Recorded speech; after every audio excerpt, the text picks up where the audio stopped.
How to fix Facebook video lag. Hello everyone, this is Max. Welcome back to another tutorial video. So let's start without wasting any time. Also make sure to watch this video till the end. So first of all, open up Facebook on a device. Now tap on three lines at the top right corner. Now scroll down. Now tap on settings and privacy.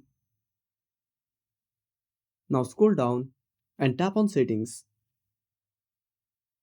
Again scroll down and tap on media. Now make sure to disable data saver. If it still doesn't fix the issue, go back to the home screen, open up Play Store. Now tap on the search icon and type Facebook. Now click on search. Now tap on Facebook and make sure to update to the latest version. After updating, open up settings. Now scroll down and click on apps. Then go to app management. Now search for Facebook and tap on it. Now click on force stop and go to storage usage. Now tap on clear data and tap on delete. Now restart Facebook. I hope this should fix the issue. So that's it. Thanks for watching. Make sure to subscribe our channel and hit the bell icon. See you in the next video.